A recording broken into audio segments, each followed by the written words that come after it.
Good morning, everybody. Hopefully you can hear us and see us. Thank you for coming to our latest webinar.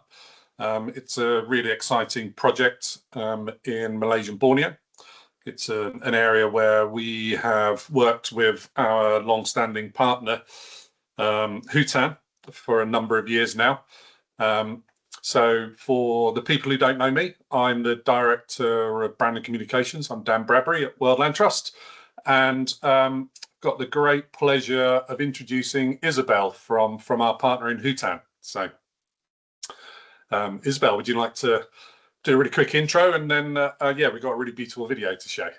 Sure. My name is Isabelle Lackman, and I'm the founder and director of an organization called Hutan, working in Malaysia, in Sabah, North Borneo, for almost 30 years, doing wildlife research and conservation.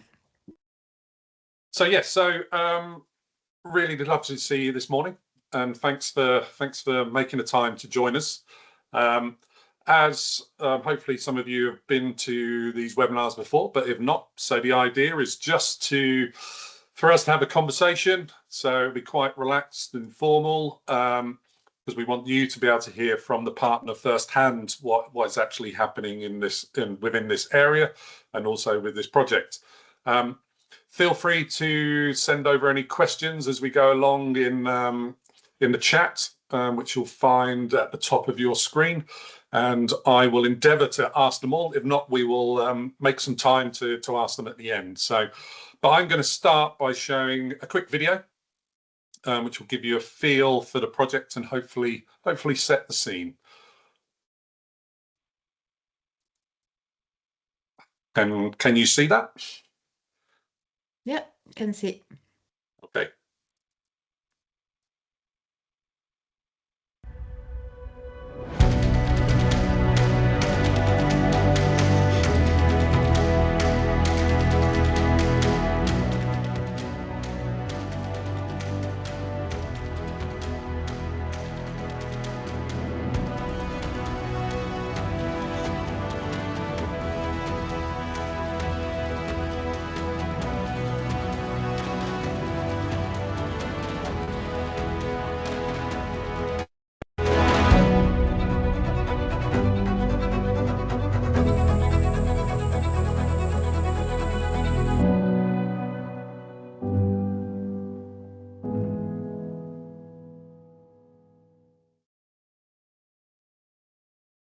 Hopefully that's a quick video that will give you kind of an idea about the project. So let's get into this. This is an area and a partner that World Land Trust has supported for a number of years now.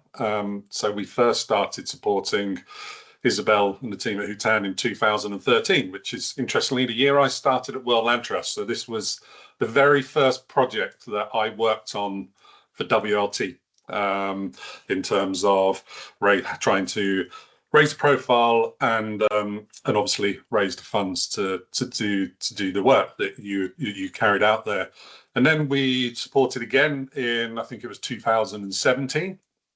So, and we're back this year for a third time for another project. So, but let's start at the beginning. So, Isabelle, do you want to give us a kind of a bit of an overview of Hutan and who you are, and maybe touch on, I think you started as a research organisation and then it's kind of evolved from there. But yeah, do you want to just give people a bit of an overview? Sure, with pleasure. So yeah, Hutan started almost 30 years ago. My background is primatology. So my dream was to study orangutans, study monkeys in Borneo. That was not very easy at the beginning because I couldn't find a job there. There was no organization that would allow me to do this. So after many trials, we've decided just got married, had a baby, to start our own project. So moved to Borneo, discussed with the government then, and they were very surprised to have French people coming over wanting to study orangutans, and we found this region called Kinabatangan on the east of Sabah, which was absolutely amazing in wildlife. I mean, there were definitely orangutans, elephants, proboscis monkeys, communities living there, but also a lot of oil palm, a lot of degraded forest.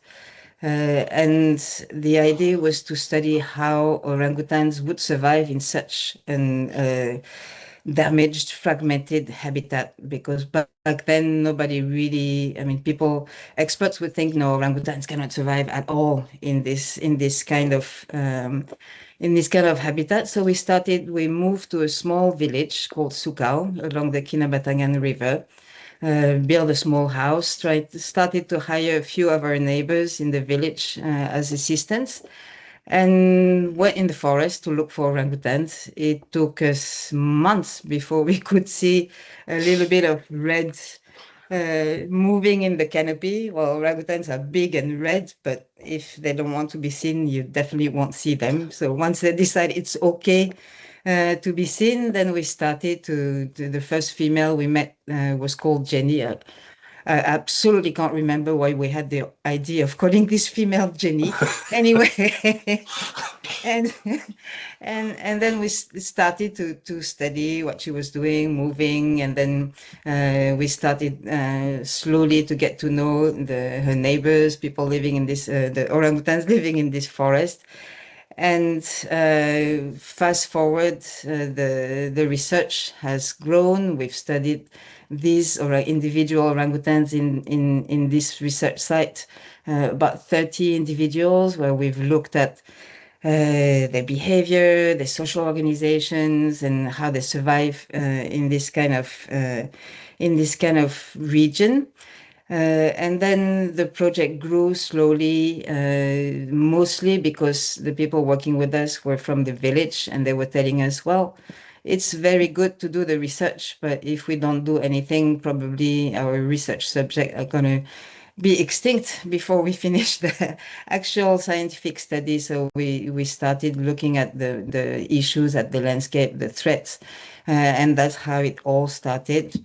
And today, 30 years later, the program now employs more than 100 people from this village who are absolutely excellent at doing research and conservation activities. And we have a very holistic approach to conservation, including reforestation, awareness, working with partners. So it's been a long journey over 30 years. Yeah.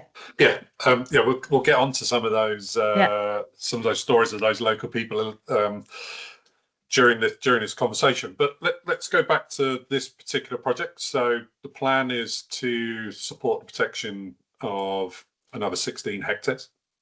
So, but why? So why now? Why this particular moment? You know, why is it so urgent for action that needs to happen in this location? I think just maybe we could touch on that. Yeah. I mean, there's a really, really important opportunity, strategic opportunity that has arisen right now to secure those 16 hectares. It's something that we've been working on for many, many years. I mean, we'll explain this later, but the main issue now, the main threat to all the wildlife in Kinabatangan is the fragmentation of the habitat. There's little patches of forest, a lot of oil palm, villages, so they have really, they can't move freely between one patch of forest to the other, which causes a lot of long-term issues.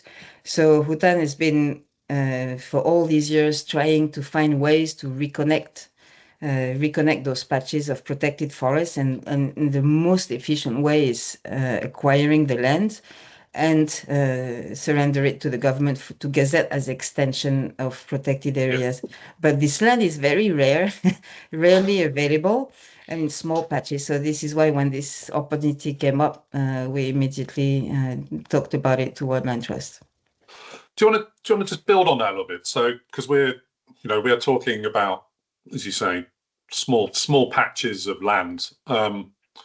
Why are these, and why will these have such a big impact on the wider landscape?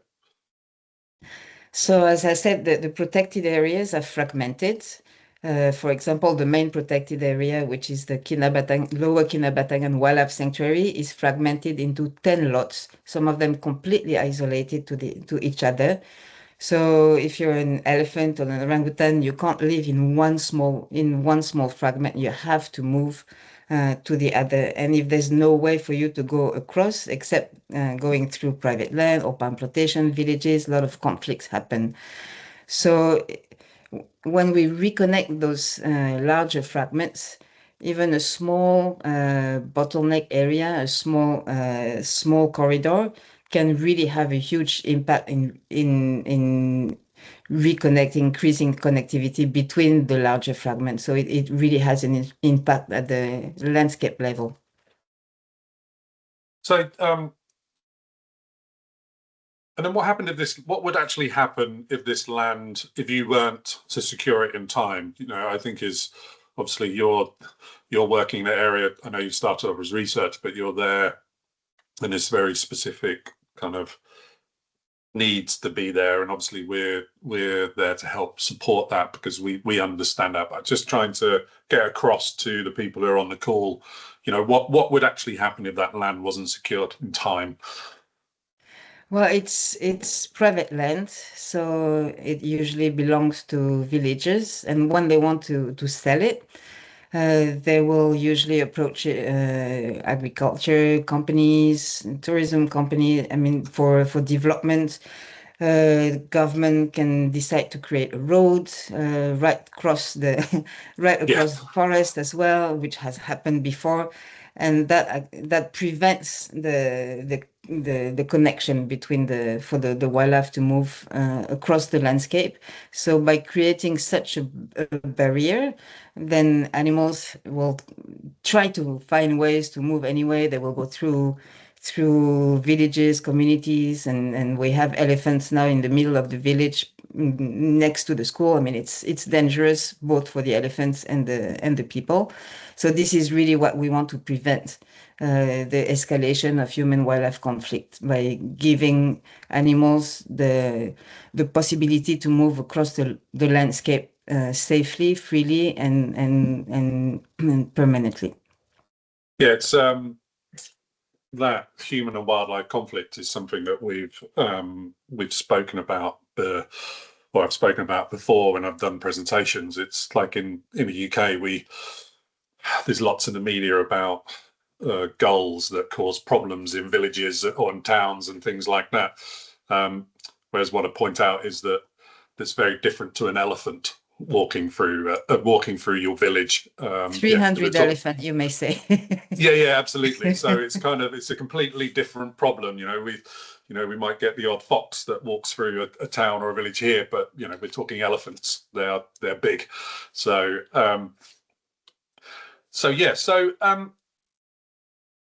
so you've been working, as you've said at the start, you've been working in this region for many years, but how has your approach evolved over time? Because obviously you'll face different challenges and you'll be agile in how you approach it. I'm just interested to know how you as an organization has evolved. Yeah, well, as I said, initially the idea was to do research, pure scientific research, which is great, and we still do it.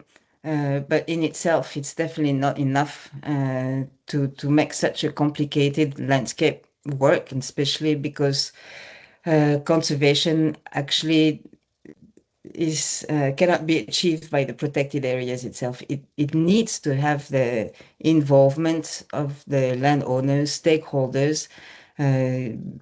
So we have to approach all palm plantations, discuss with villages what would be the best path corridor for wildlife to move across this village, not enter sensitive areas in plantations and so on. So really the journey was to do from doing a small scientific research program to open and to open platform, collaborating, partnering with all the stakeholders in this area, including, as I said, the palm oil industry, local communities, government, tourism industry as well.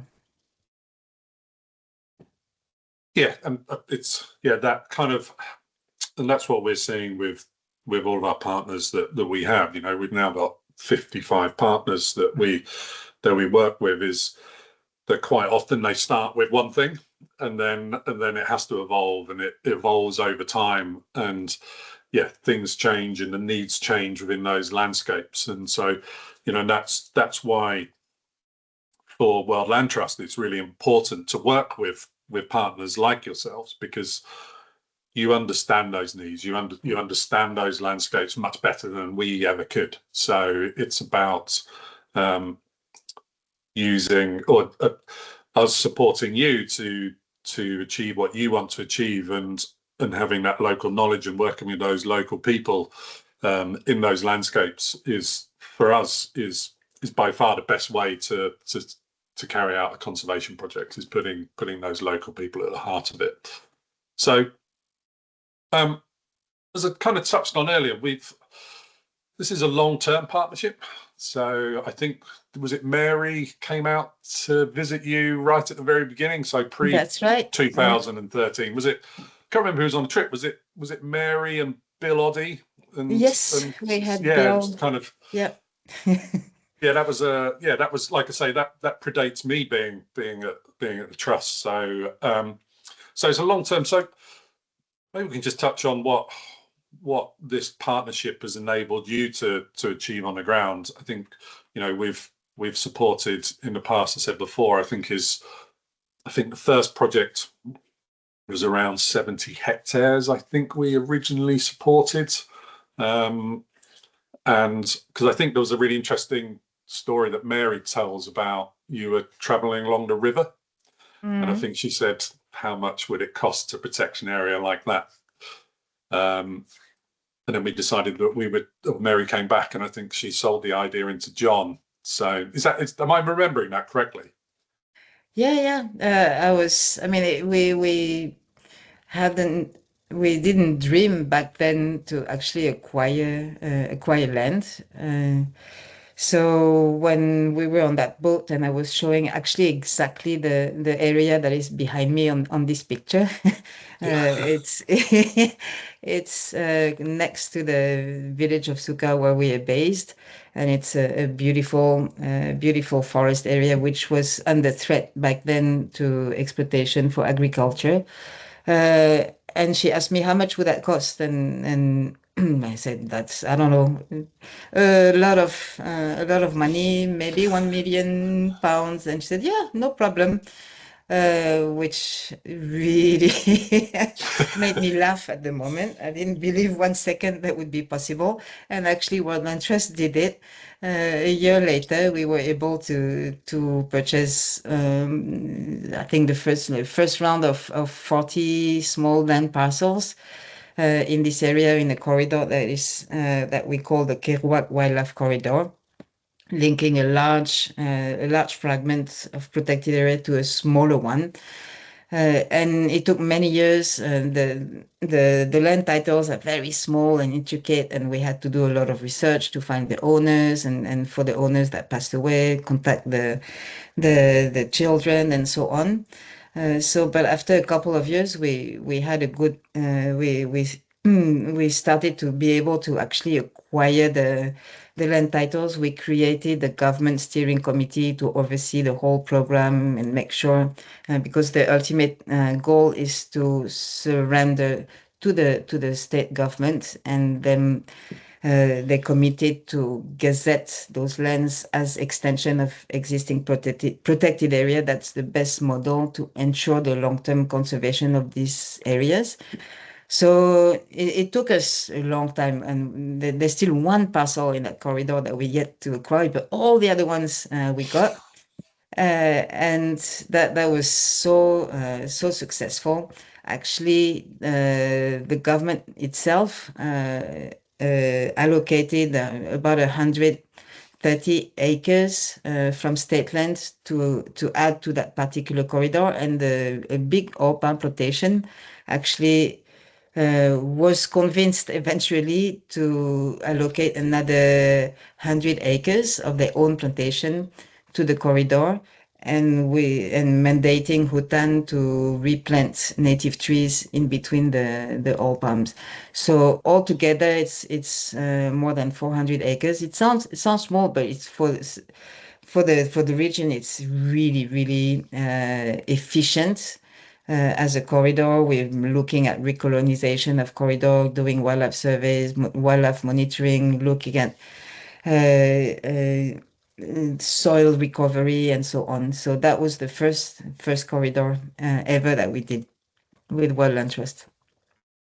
Yeah, and I think that's something that's kind of really important, is that the approach you've taken is about creating corridors. So it's about joining these kind of isolated patches, and we talk a lot about these kind of islands of that you're connecting those dots and being really strategic with those areas of land that you support. So it's kind of just trying to think in terms of, so this builds on this long-term relationship that we have with you, but obviously you have other people and other organizations that support your work as well. But what does long-term conservation success look like for you in that region? You know, what's the vision? We definitely look at landscape level at the moment, which is in between the interior of Sabah, which has sustainable forestry areas. I mean, it still has good forest and wildlife population, and along the floodplain of the Kinabatangan all the way to the estuary, which is a Ramsar site, and has some good level of protection. So the where we focus is in between, where there's a lot of development. It's about 80% of all palm plantation at the moment. So, but still amazing wildlife, really amazing wildlife and diversity and abundance. So the vision is trying to make it work at the landscape level, where human activities can coexist with the conservation of the biodiversity. So there's many ways and many aspects from where we can tackle this issue. It's not just one single solution, and it involves the participation of all stakeholders. So this area, so we're going to go on to the biodiversity now. So this area is a key biodiversity area. It's also classed as an important bird area as well. So like the Kinabatangan floodplain seems to be home to so many species.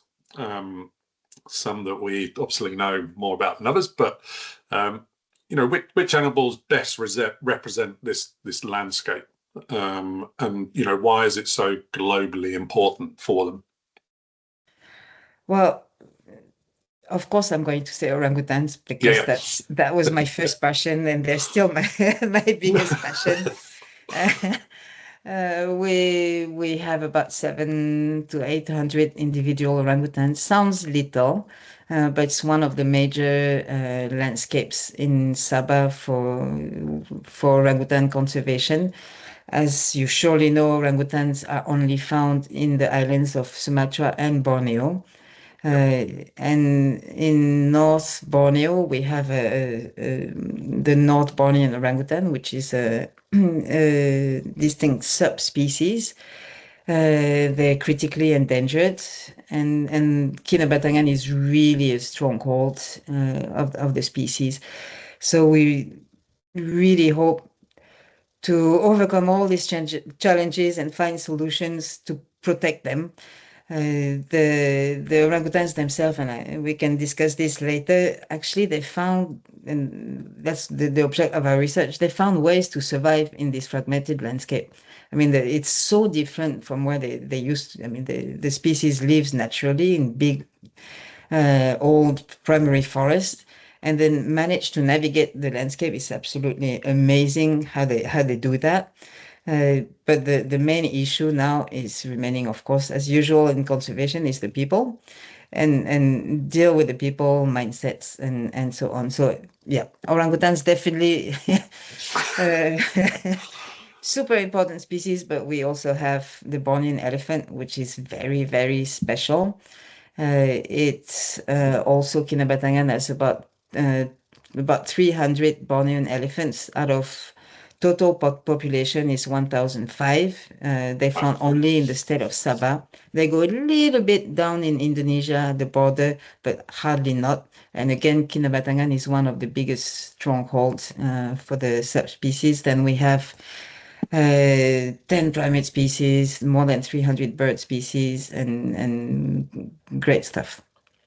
Yeah, the birds are my thing. So as people know, so seeing the hornbills, etc. for me is just when the pictures come through of those, that's the bit that gets me really excited. So for me, the 300 bird species is one of the things that kind of makes my eyes light up with excitement to hear about those as well. You kind of touched on this, on the fragmentation and how that affects the orangutans. Do you want to go into that a little bit more? Just because, I've heard you talk on a couple of occasions, just about the impact that has on that species, and just the kind of difficulties they have, and why it's led to their numbers being the numbers that there are. So if you could just touch on that would be great. Sure, you have to stop me because I can talk for 3 hours on orangutan biology. So So orangutans are special among the great apes and many of the primates is that they are solitary. I mean, they're classified as solitary. They still have a community but it's called a loose community, meaning that a female the male and female live separately. And the female raise their children alone for a long period of about 8 years. Wow. So basically, in primary forests, when space is not the issue, then adult male, the ones with the big flanges, will have a home range about 10 square kilometers, which he will patrol. And it would be very intolerant of intrusions from other males, especially other big flange males. Although it's very hard to patrol 10 square kilometers of forest, so there's still some that manage to get in. But anyway, and within that 10 square kilometers, there are the smaller territories of females. So these females in orangutans, females stay where they're born. It's called a philopatric species, meaning if a female gives birth to a baby, if it's a daughter, then after 8 years where she learns everything from how to move on a tree and what to eat and so on, how to make a nest on the tree, she will set up her own home range, right next to her mother. So in one area, you will see mostly females, which are cousins, sisters, aunties. But if the baby born is a male, then once he becomes an adolescent, a young adult, he will, what is called disperse, he will travel away to find a new territory and females that are not closely genetically related to him. So he will have to leave that area and set up his territory somewhere. So in Kinabatangan, where you don't have, with space is an issue, if all these orangutans are confined in a smaller patch of forest, there's no way for the young males to move away. It's very difficult. There's all palm, there's a village. So if he stays in this pocket of forest, then the issue is there will be no breeding or inbreeding, and very quickly the genetic of the population is going to collapse, and it's very quickly the population can decline because of this. So that's what the main concern at the beginning. But through our research, we realized that some of the males started to go to to try to go through in the old palm plantation, in the villages, try to find ways. And so after we've managed to get some relationship with old palm plantations and who allowed us to go inside the plantation, we would see the males leaving the research site and sometimes coming back, sometimes disappearing. So we had no idea, are they still alive? Are they dead? Where are they? So once we were able to actually start working with old palm plantations and talking with the workers, and they would say, yeah, we see orangutans moving. First, they didn't know they were orangutans. They were confusing monkeys, macaques, and orangutans. But once it was, Yeah. and it was amazing to see how these male orangutans were able to navigate the landscape and go, and you could see them going up a hill, for example. There's one tree there, and they will go on top and try to look where is the next patch of forest. And so they sort of manage, but the problem is for the OPAM workers and especially the managers, seeing an orangutan on their land or any other wildlife as well, it's an attack. They will think, oh, we are attacked by orangutans, they're going to destroy our crops, they're going to, I mean, there's a lot of myths and stuff. They look so human, right? So somebody Yeah. has somebody's cousin's wife who was kidnapped by an orangutan or something like that. There's a lot of myths going around. But once once I mean, that's what we found. The planters are humans as well. If you have the right conversation, and once they understand that these animals, they just want to go across from one patch of forest to the other, they don't want to attack, they don't want to harm the plantation. Of course, if there's something tasty on the way, they will eat it. But the easier it is for them to move across the landscape and the less damage they will have to the plantation. And once they understood that, especially one or two quite visionary plantation, they say, of course. So, and they started realizing that if you help passage from orangutans, elephants, and other wildlife, creating even corridors, or actually not harassing them or trying to push them back when they cross, then everything went much better. They had less damage to the crop. They were seeing less of them. So that's really how things evolved.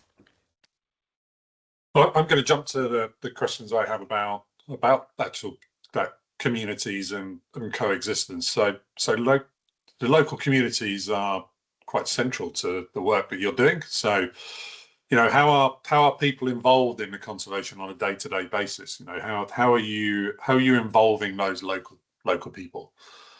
Okay, so I would say Hutan is local community. There's Yeah. the two founders are French, and the rest of the employees or the staff are from the village we settled, and now the neighboring villages and some other areas in the state. So, of course, when we started, these people were fishermen. They had never done scientific research, had no idea why crazy French people would go and spend hours in the forest to look at what an orangutan is eating. But very quickly, actually, the guys we hired first really started understanding the orangutans and understanding why we want to study them, and then caring about them, and then caring about the orangutan survival and the species survival. So at the beginning, it just came very organically. We've trained the people working with us, our neighbors, as much as we could, everything we knew. Some of them absorbed, if they had had the opportunity to go to school and university, I'm sure they would have been great researcher and conservationist and so on. And then we had trainers coming for things that we didn't know very well, like the plant identification, botany, and so on.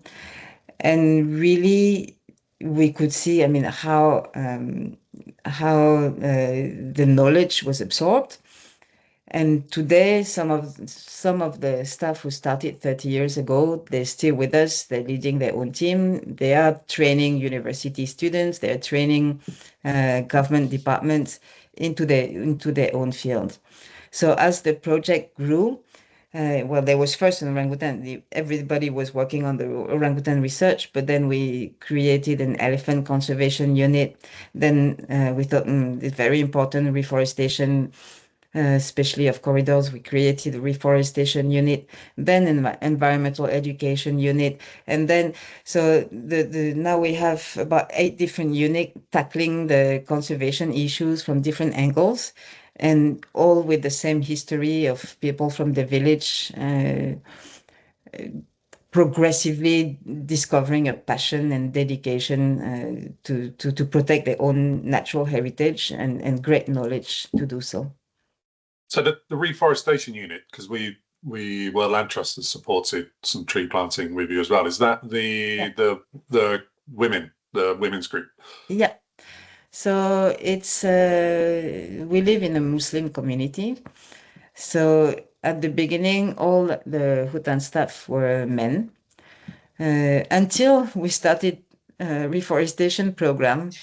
And those guys who go up and down mountains, camp in the forest for months, weeks on end, they told us no, reforestation, it's we can't do it. It's too hot. It's like open air, planting stuff, rain, sun, spending hours maintaining the saplings, removing the weeds and everything. No, we can't do this. So at this time there was a group of widows in the village who approached me and say, yeah, well, what you're trying to do, reforestation program, is actually what we're doing in our backyard since we're kids. Hire us.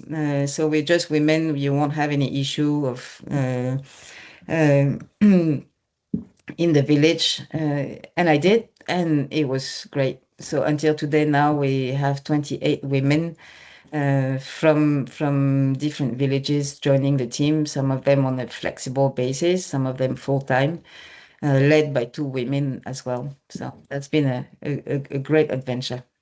Yeah, I love that. I love the story that that you've sort of shared with us about that group. So, are there other ways that the conservation and the work you're doing supports sort of local livelihoods and as well as the wildlife in the area? Well, it's definitely completely linked. Any environmental issue that will affect wildlife will similarly affect local communities as well. Fragmentation affects wildlife because they can't move to another patch of forest, meaning they have to go through settlements, villages, create conflicts and issues. If the water is polluted, fisheries decline as well. So it's everything is really connected, and I think communities themselves are really feeling the heat of the environmental damage, especially fisheries declines and floods becoming more intense, and so that's where we find really the motivation and collaboration with communities to address these issues. But the mentality of communities in Sabah is really the opposite. Well, I'm French, so a small problem and there's a lot of demonstration. People will go out and shout and banners and stuff like that. It's like a national sport.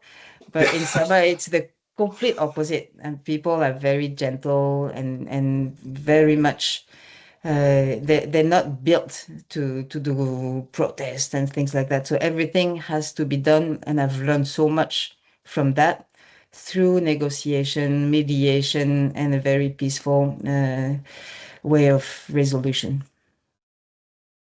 So we're kind of coming towards the end, really. So if there's any questions, don't forget to ping those over. But I've got a couple more. So. So what excites you most about the potential recovery of these habitats and that when they're reconnected? What's the most exciting part of that for you? Oh, definitely seeing how wildlife, orangutans, elephants, and other species starts to use the corridors that we create. We very carefully monitor with camera traps, sound probes, and all sorts of wildlife survey techniques to see drones as well. To see the efficiency of a corridor, because it's all good to purchase land, say, okay, this is a corridor. If nobody uses it, there's no point. So we're really, really careful to monitor for years after the corridor has been established. And it's so exciting to actually see the camera traps. And every year there's new endangered species that actually we see using. We had a clouded leopard using the corridor 2 years ago. And it's really, really encouraging. Okay, so last question for me. If you could say anything to the people that are on this call as to why they should support this project, what would you say to them if you were sat next to them and in person? Well, I hope that our discussion answered that question. Uh, well, first, thank you very much for attending this webinar. Thank you so much for your interest. Again, as Dan mentioned at the very beginning, it sounds very small areas, and 16 hectares sounds small, but strategically located, it can really have a big impact. And the whole of Kinabatangan is really now at a tipping point. Is we really try to preserve this biodiversity, but there's still really connectivity is essential. If we can't establish even the smallest connectivity to ensure the passage of wildlife, then there's still a big risk that orangutan population can't survive in the long term, elephant can't survive in the long term. It's we really hope to make the region as a model where conservation can happen, even with human activities, even with oil palm plantation, even with communities around. Because in many places in the world, this is what conservation is about now. It's no more about creating a big, gigantic protected area and all the animals go there happily and all the humans are happily on outside. It can't happen, and I'm sure in UK it's the same as well. So we have to find solutions for coexistence, for being able to conserve biodiversity without excluding humans. There's no choice. Humans are there, right? So we have to find ways where both benefit. So this is really supporting developing these kind of models. But there's not much experience in this kind of solutions. So we really have to create solutions as we go, and we need all the support we can. Yeah, and I absolutely second that. I think there's this belief that it's one or the other, and Exactly. actually it's not. Yeah. That we're both playing a role in all of this. So it's that coexistence is the most important thing, is finding ways, and it's not simple, because if it was simple, everybody would just do it. So, but for us, it's about working with organizations like you in those countries who understand it, understand what's needed, and understand all the intricacies to allow that to happen, to make that work. So we've actually got our first question. Actually, is there tourism in your reserve? If so, is it helpful or is it detrimental? The answer is yes. There is tourism. If it's useful or detrimental, it's yes and no. Yes, of course, because tourism is definitely an avenue for Combining sustainable development with biodiversity conservation. The problem is when over-tourism happens, and this is starting to happen in Kinabatangan, where you would see the small tributaries. The tourism basically is going on a boat around 4 p.m. When animals tend to come back to the river banks and just cruise along the river. You would see orangutans, if you're lucky, elephants, guaranteed macaques and proboscis monkeys, hornbills. So it's really nice if you have the kind of like the picture, the very calm, very scenic and wilderness experience. But sometimes you would see now 30, 40, 50 boats with fumes and excited tourists shouting and trying to get as close at the elephant as possible. So that's definitely an issue. So this is what we've been doing lately. We've worked with the government to actually nominate this region as a biosphere reserve by UNESCO, and the designation was successfully done in September last year. So this will be a platform to work with all the stakeholders and actually manage the landscape as a whole and not by sector or bits by bits. So we really hope that through that biosphere reserve, we'll be able to manage the development and regulate the tourism as it is now. Got another question. Is poaching an issue in the area, and is it costly to deal with? And is it because of industries that are causing the rising costs?